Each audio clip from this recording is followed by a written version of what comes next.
Islam does not believe in nationalities. Islam wants to find a caliphate. That's what ISIS was all about, a caliphate. You divide us to nations, you're making us weak. So the way the First World War ended, when British politicians and French politicians simply created the Middle East, creating countries and nations for people that were not interested in living like that.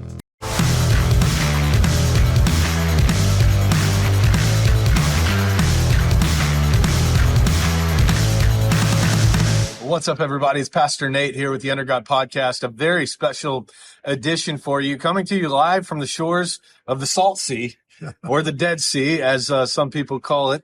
And I am here with my good friend, Ronnie Simon. Ronnie has been a tour guide here with us in Israel. He's worked with Pastor Rob McCoy many times, and I got to tell you, I've been so impressed by this guy. I talked with Pastor Stephen. I said, we got to do an episode with Ronnie. He is like a walking encyclopedia of all things Israel.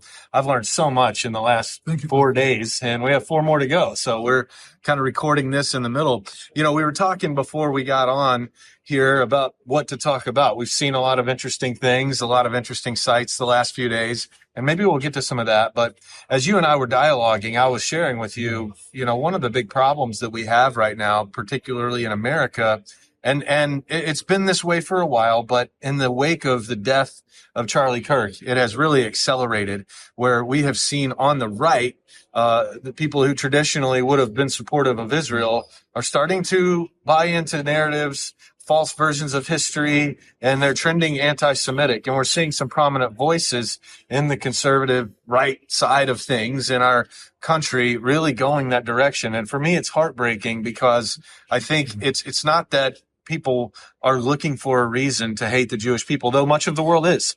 And I know you probably feel that way. But I think there are loud voices that get the attention of young people with salacious ideas and headlines. And when you do paint things a certain way, it can sound pretty bad. But I think it would be fantastic to, first of all, have you introduce yourself a little bit to us, and then take us backwards in time. Take us back, you know, early in the 1900s, before the state of Israel was formed, and maybe help educate our audience about what things were like in this area. What were the different countries involved? Were there different countries involved? Was there a Palestinian state? Was there an Israeli state? Talk to us about early 1900s, this part of the world, up until 1948, and then maybe we'll continue from there. How's that? Yeah, we can do that. That will take me a while to develop a conversation. Please feel free to interrupt and ask questions. I will. We can have a dialogue. Well, my name is Ronnie Simon, and I'm a tour guide, lives and works in Israel for the last 40 years or so. I will call myself an historian, have a degree in history from the Hebrew University in Jerusalem, and after authoring a few books and dedicating basically my life to do more studies and to educate myself and educate others. That's part of the mission I took upon myself. I have the privilege to work with predominantly evangelical Americans. So in many ways, it's like preaching to the choir. But I also understand that there's a lot of ignorance out there, and people are making opinions about things they know nothing absolutely about. And if that's you and me, Pastor, there's no problem. But what leaders are conducting themselves based on advisors that know the Middle East from studying in Harvard or Yale, you don't know the Middle East. It's more than just academic studies. You need to understand the mindset. You need to understand part of Muslim theology. And I won't speak against Islam. That's not my job to speak Islam. But in order to understand the mindset, to understand the culture, you need to get deeper to understand something which is so foreign to many people, especially in America, in the West, in the 21st century. It's a totally different way of understanding what's going on. When you use a terminology like peace, it sounds such an innocent term, like peace. Well, peace is such a subjective topic. What if my peace is your death? How can I accomplish that peace and have your consent for that? It's just a big misunderstanding. People do not understand. And mountains of deception and disinformation. And we need to do some cleanup. And by the way, each time I have the opportunity to speak about those issues, I tell people, don't trust me.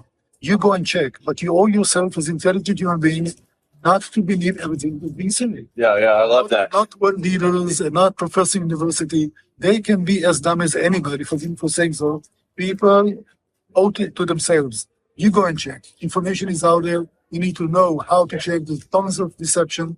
But once you do your research, at least you can base your opinion based on some solid ground Yeah. They're not on rumors and somebody told you something.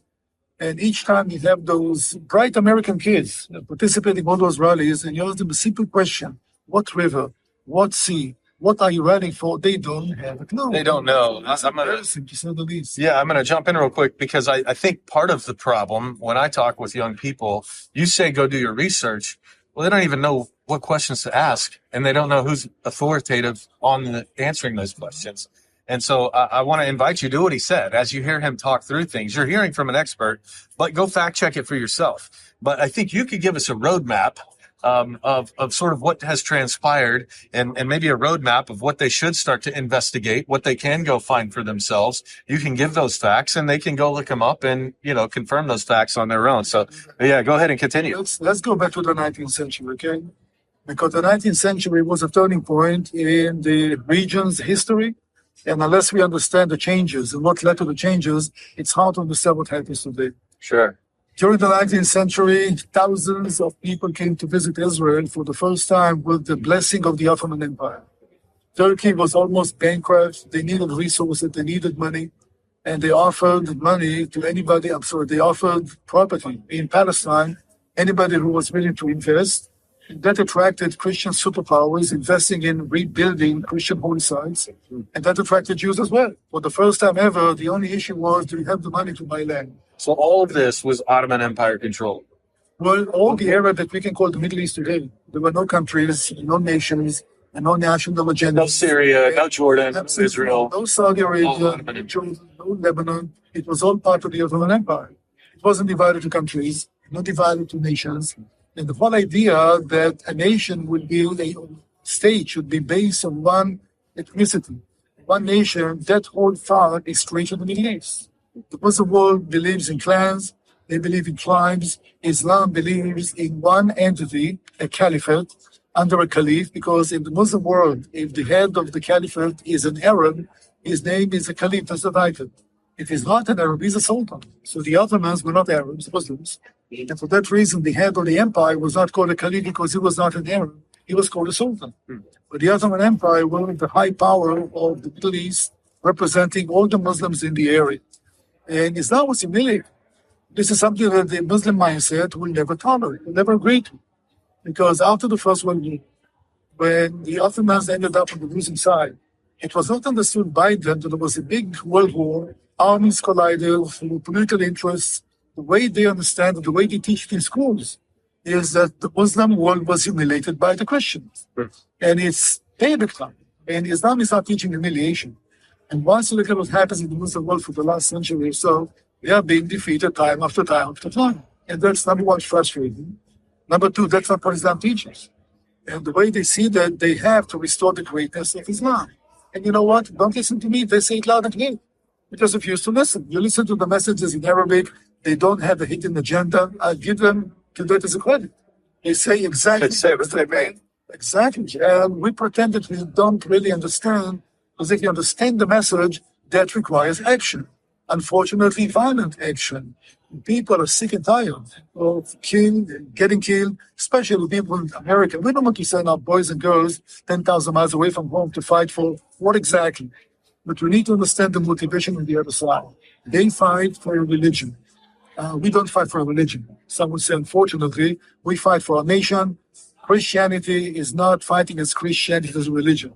The U.S. is fighting because America has interests, but not in behalf of Christianity. The Muslim world is all for jihad, and jihad is a Muslim religious agenda.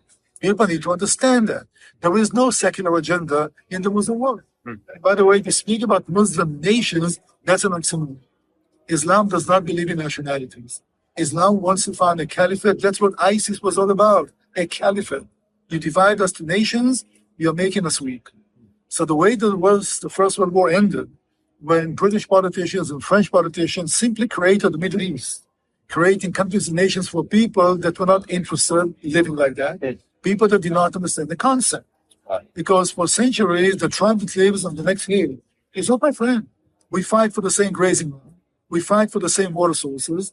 And suddenly those foreigners are coming and they try to teach us that we're part of a nation. We do not understand the concept. And the idea was it's a conspiracy.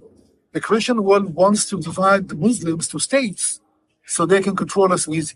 Wow. So the aftermath of the First World War was that British politicians and French politicians, the US was also semi-involved, created the Middle East based on European Christian principles, basically. And for the local Muslims, that was something they were not willing to accept. Wow. And by the way, if you want those tribes to cooperate, you cannot find a democracy. The democracy, they'll kill each other as they did for centuries upon centuries. It has to be a dictatorship because the people will cooperate only if they fear the regime. If you give them the right to vote in free elections, it will disintegrate. Look at Iraq, for example. We all hate Saddam Hussein. Yeah. But Iraq was a functioning state as long as he was there. Right. And the US, and I'm not criticizing, because President Bush was an ideologist. But you try to bring a Western idea to the very heart of the Muslim mindset, it's not working. Iraq is in total chaos, and so is Lebanon, so is Syria, because we do not understand the way they think. And we try to tell them that we know what's best for them. And we try to tell them that democracy is the best system. Says who? Maybe for us in the Western world, not for the Arabs. They just refuse to cooperate, and each such attempt is taken as a conspiracy. It's the Crusaders, the Christians that try to defeat the Muslim purpose by dividing us. So this is something that they will never accept. How do you develop a national sentiment? I mean, tribes that live together for centuries always fight against each other. How do you tell them what we have in common? Nothing. But if you have a dictatorship and everybody goes to the army, maybe the military will be something that we all serve in and we're equal.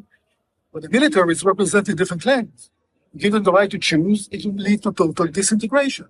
So it's just a kind of a mindset that we do not, it's a big misunderstanding. We do not understand the way they think, they do not understand the way we think, and we try to tell them that we know what's best for them by presenting democracy as the only system that everybody wants. That's not the case. Yeah. Something So- that don't like it. So let's come back to that later because I want to hear your thoughts on solutions, but we've got a lot more history to cover before we get there. So walk us through from the Ottoman Empire, World War I, World War II, of course, and then we get to the creation of the Jewish state. We're a state for Jewish people. I'll let you tell a little bit about the difference there as well. But Let me start with the narrative, right? The narrative that many people around the world believe in. Number one, a narrative by definition. It's not truth, it's not facts. A narrative is a mix of some fairy tales, some agendas, some ideas, some sheer lies, and a little bit of facts. That's what Okay. makes a narrative. Yep. And as long as we all agree that narratives are not the facts, we can make one step forward. Here's a narrative. Once upon a time, in a country far away, peaceful people used to live. Arabs. And suddenly, out of the blue, those foreigners came, sent by the superpowers as colonizers, conquered the land, stole the land from the locals, killed them, and robbed them to build the Jewish land. yeah, That's a bit the narrative. that's the narrative. Yeah. Almost every word I just said, you can disprove very easily. Number one, you cannot really say that Jews are not connected with the land of Israel. If you say that, excuse me, I have no interest to talk to you because you are disagreeing to the most basic fundamentals that once upon a time there was a Jewish kingdom and there were Jewish prophets and the Bible speaks about them. You cannot seriously claim that Jews are not connected to the land of Israel. Everything that you're making in the country, Right. you find Asian coinage and you find Asian descriptions in Hebrew, for goodness sake, in Hebrew. Yeah. So to make this argument, the Jews are not connected to Judea, even the name, right? That's absolutely stupid, right? I don't have a better way to say it. You can say it like it is. Well, exactly. Number two, what exactly the superpowers will send the Jews to colonize the land? Colonization is a situation in which a superpower is sending its army into a foreign country in order to conquer the land so they can exploit the riches to enrich the country that sent them. Who sent the Jews? The 4 Jews that came to Palestine, the refugees who fled massacres in Russia. And we did not come to steal them from the Palestinians. We did not come to exploit them. Palestine had nothing in it. It was Yeah, a place that didn't have anything to offer to anyone. And maybe pause right there and just insert what is Palestine? Because even when you say that, people are going to go, oh, there was Palestine. And now the Jews took it over. Explain what Palestine was before what we have now. That's a $64,000 question, as you say in America. Well, Palestine was a province. Right? I do not know the name of the county that you're from, but the name of the county will not be your nationality. Yeah, so I live in Williamson County, Texas. Well, you're not a Williamsonian by your nationality. Right.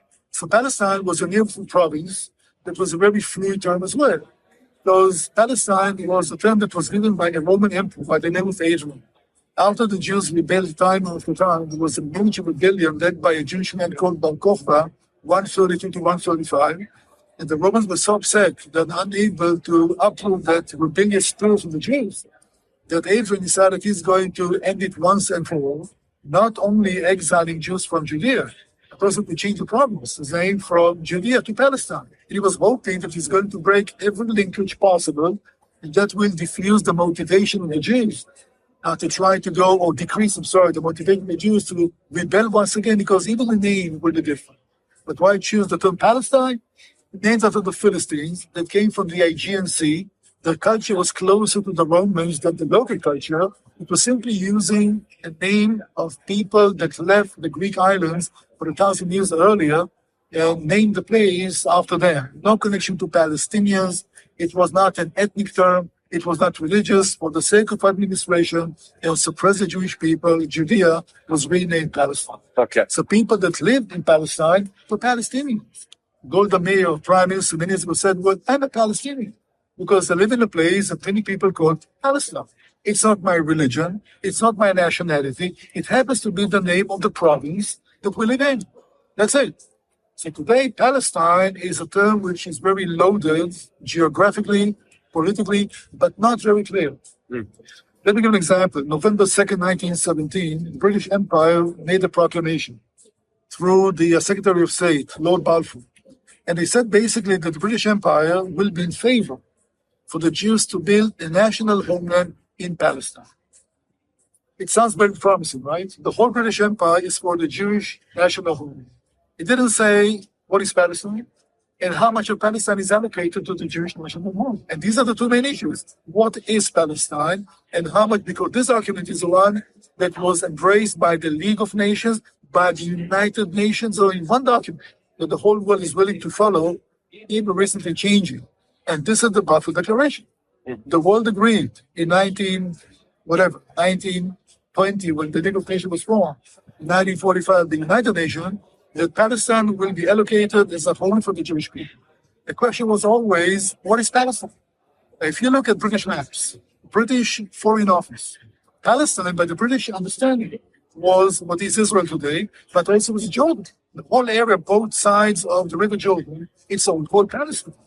And Balfour was quoted once saying that he's hoping that the Arab nations that were formed in the area will not mind that the Jews will have this little sleeve of property, both sides of the Jordan, to build a home there. So the British understanding was that the home for the Jewish people should be an area which is both sides of the River Jordan. Right? The Kingdom of Jordan was supposed to be part of the Jewish homeland. That was the British plan from 1917. But the problem was, Great Britain made some promises during the war to the Arabs as well, secretly. Governor of Egypt, a man by the name of Henry McMahon, with permission from the British Cabinet obviously, initiated a letter of exchange with the Sharif of Mecca. The Sharif was the title of the Muslim ruler who was ruling over Mecca and Medina, the two holy places. And he made him a deal. So listen, if you're going to help us in the war against the Ottomans, right, then after the war is over, we're going to create a kingdom for you. And the question was, what would be that kingdom? What would be the sizes of it? And that is also the story of Lawrence of Arabia. Lawrence of Arabia was trying to recruit this Arab army to go to help the British against the Ottomans. And the land that was offered to the future Arab kingdom was the same land that was included in the Balfour Declaration. Wow. To make it even worse, the British and the French made it. It's called the Sykes-Picot Agreement. The Sykes-Picot Agreement divided the Middle East into two. A French future mandate, the British one. Wow. The same land offered to the French was given to the Arabs. It was done secretly. Nobody knew about it. So you don't understand that after the war, all hell broke loose. Yep. Because the Arabs knew that they got a promise from Britain to have a kingdom. The French made a deal the same way up to the Arab offered to France. And you don't understand the problem. So Britain understood that their reputation is on the line. Winston Churchill was the colonial secretary. He wrote a document called the White Paper, a statement of policy. And then he published in June of 1922 in Cairo. He took the map of the Middle East. I told you he's a walking encyclopedia. That's not what they do. And he simply marked the line, dividing Palestine into two. the eastern side will be given to one of the sons of the Sharif of Mecca, feeling betrayed because Britain is not keeping the promise. Wow. So Palestine that was given to the Jews by the same government is now divided into two. 75% of it are allocated now to a new king, Prince Faisal, that will be later Abdullah, King Abdullah, who was the son of the Sharif of Mecca that the British promised a kingdom. So the promise of the Jews was shrinking just because of this document in 75%. And the British would not allow the Jews to purchase land on the eastern side of the Jordan. They never stopped the Arabs from colonizing the western side of the Jordan. So Great Britain in its policy has to be blamed for the chaos in the Middle East until this very day. They created this total chaos. And for that reason, President Wilson, we had the famous 14 points. He said, no more secret diplomacy. Everything has to be on the table, full disclosure. The whole mess in the region is the doing of the British Foreign Office during and after the First World War. What a mess. Thanks to the Brits. How about that? Yeah. Indeed. And maybe back in the days it was acceptable, might makes right.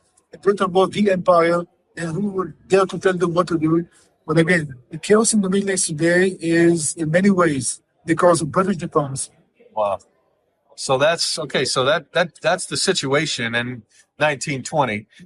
We go from there, fast forward into everything that takes place from there until 1948. Walk us through. Obviously, we had World War II, we had the Holocaust, and then we have the creation of a Jewish state. And I tell you what, I'm going to take this moment to pause our podcast. Someone has found a piano behind us, and it's becoming a bit distracting. We're going to change locations, and we'll jump right back in and continue the conversation in just a moment. All right. Well, we are back. We have found a little bit better location.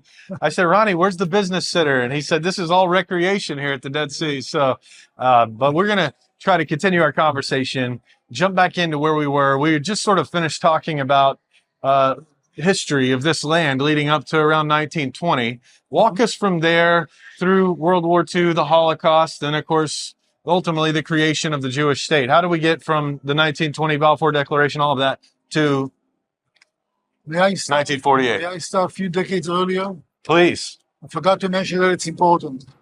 During the 19th century, Israel was visited by tens of thousands of pilgrims, travelers, diplomats. Suddenly, everybody was interested in Palestine. And about 3,000 of them left a story behind. In journals, in diaries, maybe Mark Twain is the most famous one, but he visited the country in 1867 and wrote a book about the journey. The book is called Innocents Abroad. You can still find it today. And they all tell the same story, all of them. Palestine was a place that was very scarcely populated. Hardly anybody can be seen. You can walk days and days without seeing a living soul, they say. The land was covered by marshes, by swamps. Every now and then you see a group of small, ancient, dilapidated-looking buildings. People looked bad physically. Nobody was talking. Nobody was laughing. It looked like the country is dead. Now, it's not just one story. It's everybody's story. The Ottoman Empire had one official census conducted in Palestine in 1881, and the numbers of people they counted was 141,000. Wow. That was it, 141,000. 25% were Jews. But they also included in the count all kind of nomadic tribes that happened to be in Palestine when the census took place, all right? That was 1881. 20 years later, the year was 1900, they had another census, 500,000 people. Now the question is, how come? I mean, Palestine did not change much because for the 200 years previous to that count, the population didn't change. Now that's unusual. Population grows usually, unless there was a plague, wars. None of that happened in Palestine. The population was steady for centuries, and suddenly 3 times more in 20 years. Wow. What happened? Well, very simply. It's a good question. Why don't you tell us? Jewish money.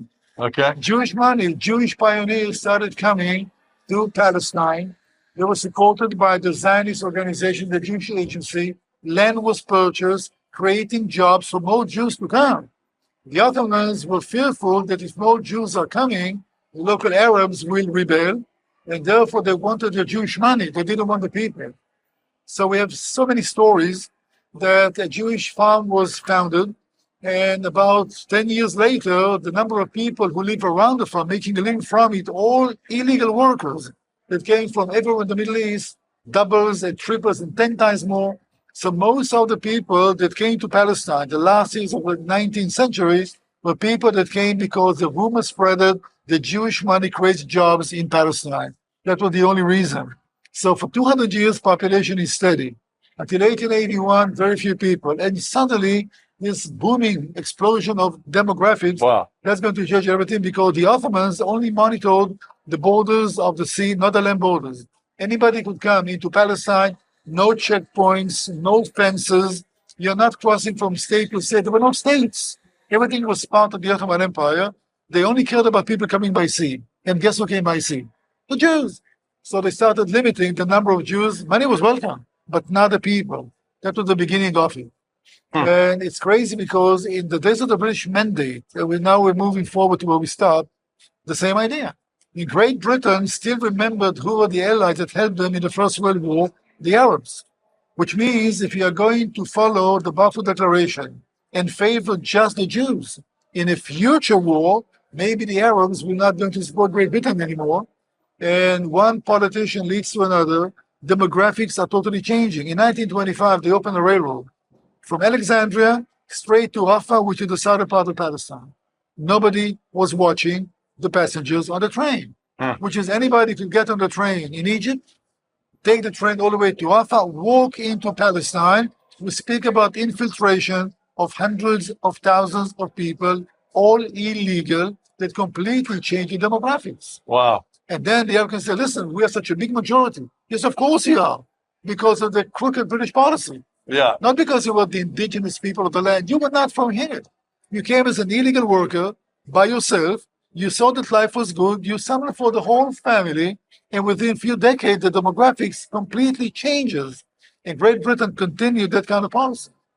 I mean, again, Britain, once again, we need to somehow point the finger at Britain. The French mandate was over Syria and Lebanon. The French governor of the Golan Heights was called Foran, gives a report, right?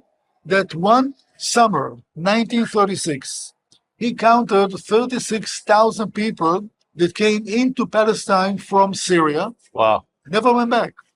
Never came back. And these are the indigenous Palestinian people. Most Palestinians don't even have two generations who live in the country. Their ancestors came in as illegal workers without any documents. They never had documents and stayed in the country because life was better here because of Jewish money and Jewish ingenuity, and because Jewish money came into the country and changed totally the conditions in the area. The problem was that Jews did not enjoy that. Wow. People that enjoyed the prosperity were Arabs that infiltrated illegally. Wow. So all that's going on. And then we have war breaking out across Europe. And the Jewish people are, again, taking it on the chin. Well, you know what? I don't think that Britain had the intention for what happened. But if Britain had opened the borders of Palestine after Hitler was coming to power, after it was obvious that Jews are not welcome in Europe, then they're going to be totally annihilated. There was one place to go to, Palestine. Great Britain would not allow that. Wow. There was a conference in Amiens, France in 1938. More than 40 countries got together to see what can be done with Jewish refugees that were desperate to leave Germany. Nobody was willing to take Jews in, not even the US of A. Nobody. Which means Jews were trapped. Even if you wanted to go someplace, the world did not want Jewish refugees, and Palestine was not an option. If Britain was just a little more, I would say, humane in this way, and not try to find so much favor in the eyes of the Arabs, hoping to recruit them to their side in the next war, then many Jewish lives would have been saved. Wow. So yes, Britain did not plan that, but they are to be blamed for the loss of 6 million people. They could have helped. They chose not to keep the Arabs on their side in the war. By the way, it was in vain. Because the Grand Mufti, the leader of the local Arabs, went to Berlin, good friend with Adolf Hitler, broadcasting on Nazi radio and calling day after day, we needed to cooperate with the Germans. You have the same idea, the same agenda. We want to get rid of the Jews in Palestine. So the British policy was in vain. But the end result was loss of many lives, and Palestine was not an option because the British would not allow that.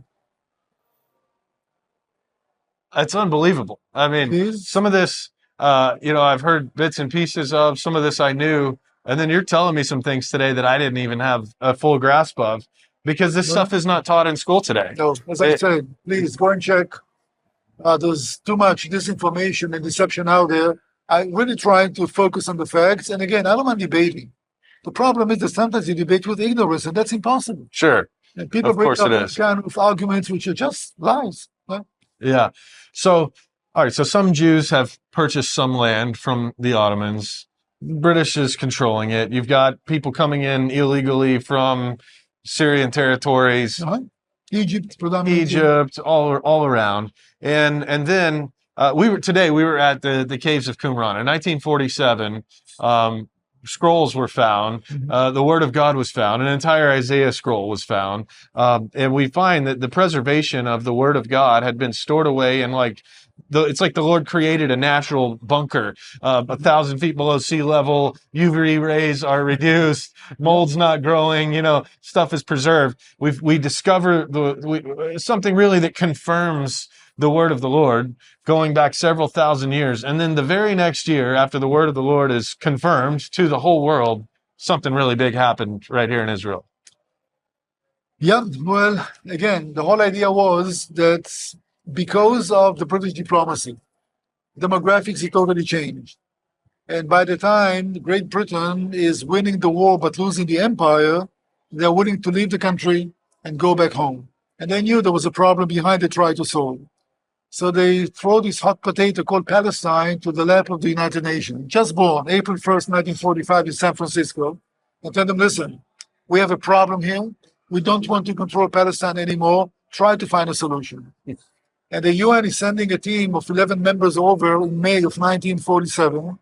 And that team was on a mission. They really tried to get together Arab leaders, Jewish leaders, create some kind of a conference to discuss what are the future possibilities.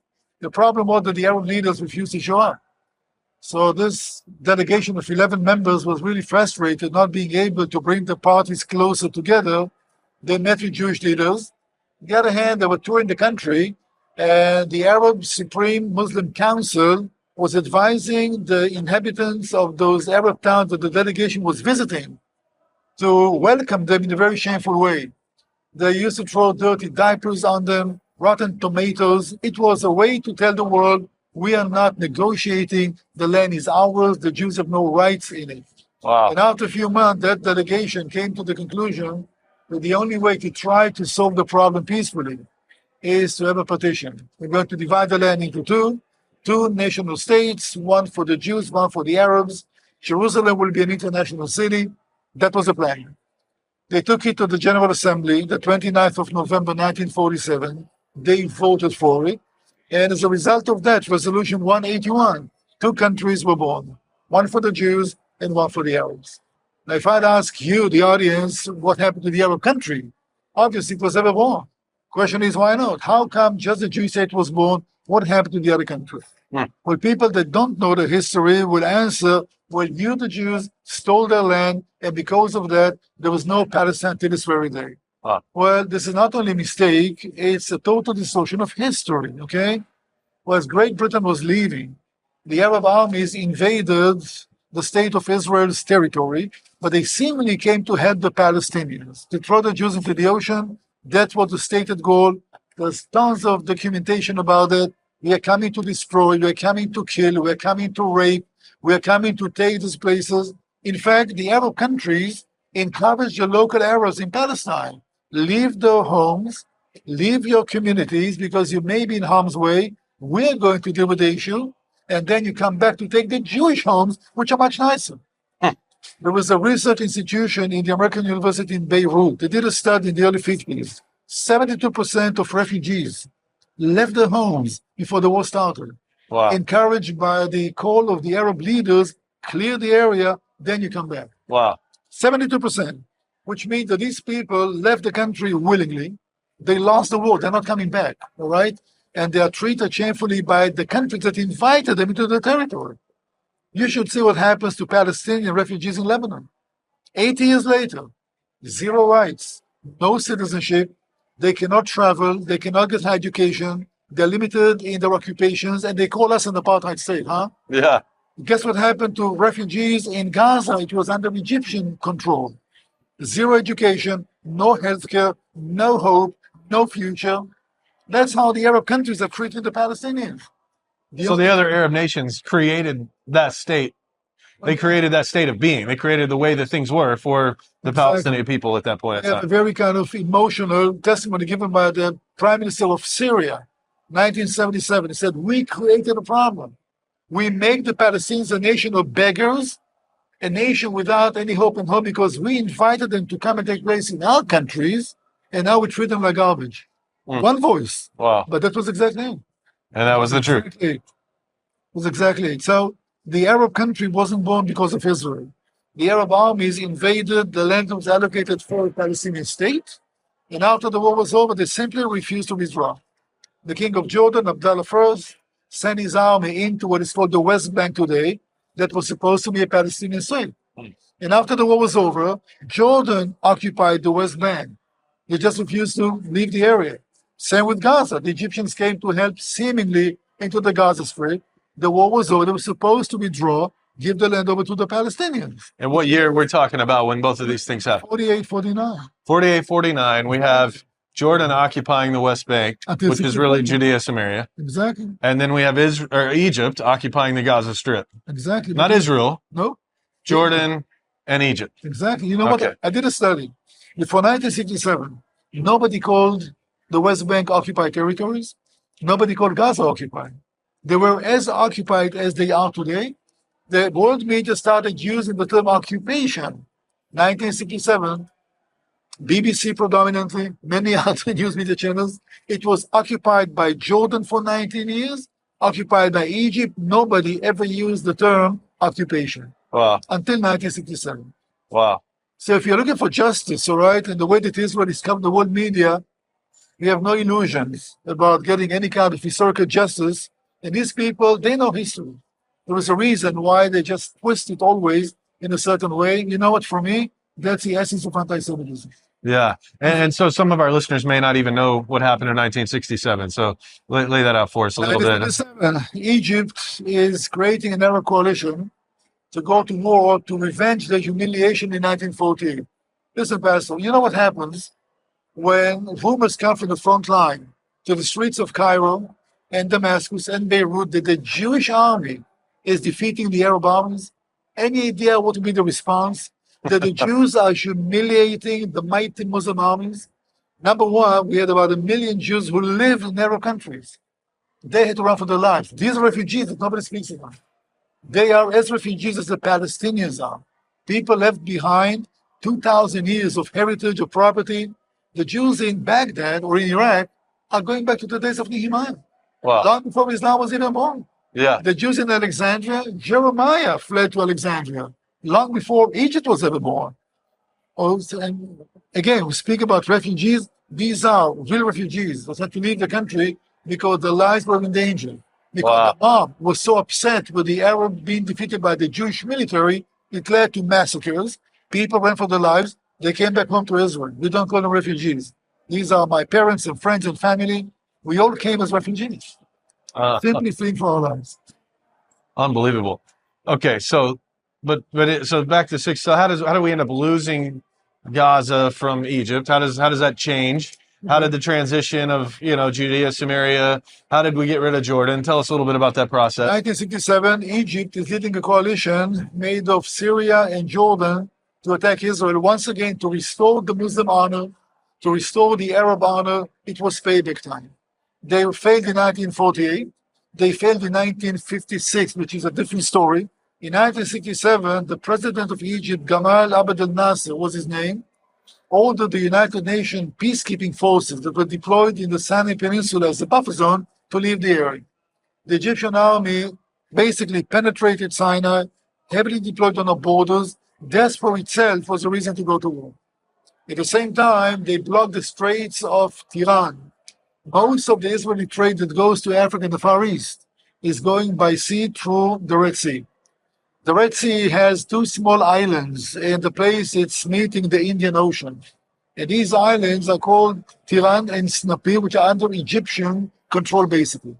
When you closed out Israeli shipping, you strangle Israel's economy. Very simple. It happened at the same time. That was a good enough reason to go to war, but we hesitated. Egypt and Syria got together. King Hussein of Jordan was warned by us not to participate in this war. And since everything was ready for them to make the first move, we decided to launch a preemptive strike. June 5th of 1967 was a Monday. 7:45, the Israeli Air Force takes off and destroys within 45 minutes the air forces of Egypt, of Jordan, and of Syria. All right? Total devastation. Yeah. And that was basically without controlling the skies. You can't win a war in the modern warfare.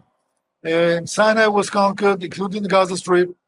Hussein of Jordan refused to listen to a friendly advice, and he started bombarding Jerusalem with artillery batteries to give us the right in a counterattack to free Jerusalem and to hold the West Bank. And Syria still hesitated. Syria was the last one to join the war, and we want them to join the war because we needed the Golan Heights. We did not want to be called the aggressors. So we created a certain situation, fooled them to believe that the Israeli army still engaged in war against Egypt in Sinai, simply by installing pieces to their radio system, deceiving them. The heavy battles are going on. We intercepted all the radio communication between Syria and Egypt, able to create alternative truth, if you want. And Syria was convinced that Israel doesn't have any forces to protect Galilee. They made the first move. Big surprise. The Israeli army was waiting behind those massive trees just for the opportunity. In a counterattack, the Golan Heights were conquered. And that's how the war came to an end. So Sinai Peninsula, West Bank, Gaza Strip, the Golan Heights, Israel tripled its territory in 6 days of war. Wow. And all that was basically taken by us.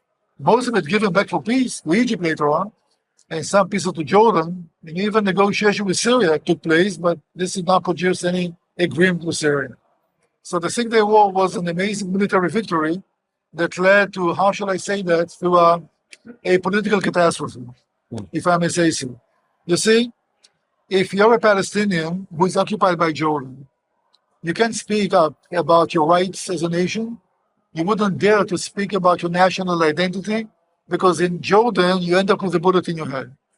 If you live in Egypt and you dare to speak about your freedom, you dare to speak about your nationality, equal rights, you end up with a bullet in your head. Check me out. I'm not exaggerating. Which means when Israel defeated those two countries, and took once again the land that was offered to the Palestinians by the UN, Gaza Strip and West Bank, we did them the greatest favor possible. They won't say it, but I will. The best thing that happened to the Palestinians was Israel's victory in 1967. Because in Israel, you want to speak about your national rights with a democracy. As long as you don't introduce terror, you can speak out about your national rights. We gave them the chance to be a nation once again. Unfortunately, they chose the path of terror. That led to a dead end. But the Palestinians could not speak about the nation, not under Jordanian oppression, not under Egyptian oppression. You can do that in Israel. So that's what the best thing happened to them. Basically, was Israel's victory in 1967. Wow. And this whole time, they had the opportunity to have the land. They had the opportunity to create their own state. They didn't. Egypt, Jordan took over. And now Israel does them a favor, clears them out. And what happens next? Well, what happens next, a few days after the war was over, the war ended in June 10th, 19th of June 1967. The Prime Minister of Israel, Levi Eshkol, was making a statement in the parliament, in the Knesset. Israel is willing to pull out from all the land, give it back to the Arab countries. Palestinians are not mentioned. There was no place called Palestine. There was no nation called Palestinians. Israel was willing to give back the West Bank to Jordan, Sinai to Egypt, Golan Heights to Syria for peace. And what was the answer?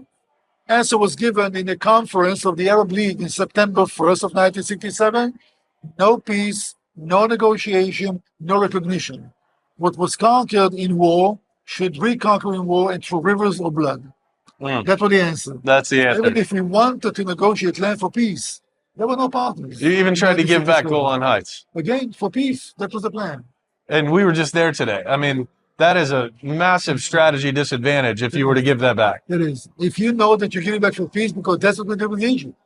We gave up the Sinai Peninsula for peace. You give up the Golan Heights, what the listeners may not understand is that that's the high place overlooking Galilee, which is your only source of water for the whole country. So you're willing to put that in a vulnerable position for peace, and they say no.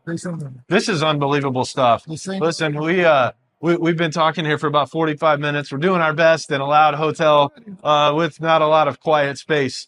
This is such an important conversation. I want to take a pause here, let you soak in and digest. You probably need to go back and listen again to everything that Ronnie said. This is incredible information that I think most Americans don't even know. Even pro-Israel Americans, many Americans, just so that you know, many Americans that are pro-Israel really come at it from one of two positions, and even that is sort of a thin slate of understanding. One would be from a spiritual perspective.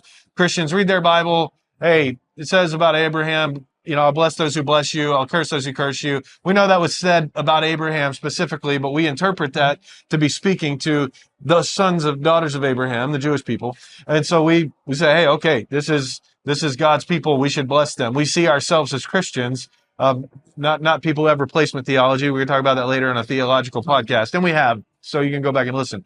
But we see ourselves as a branch from the olive tree that is the Jewish people. So the Jewish people exist without Christianity, but there is no Christianity without Judaism.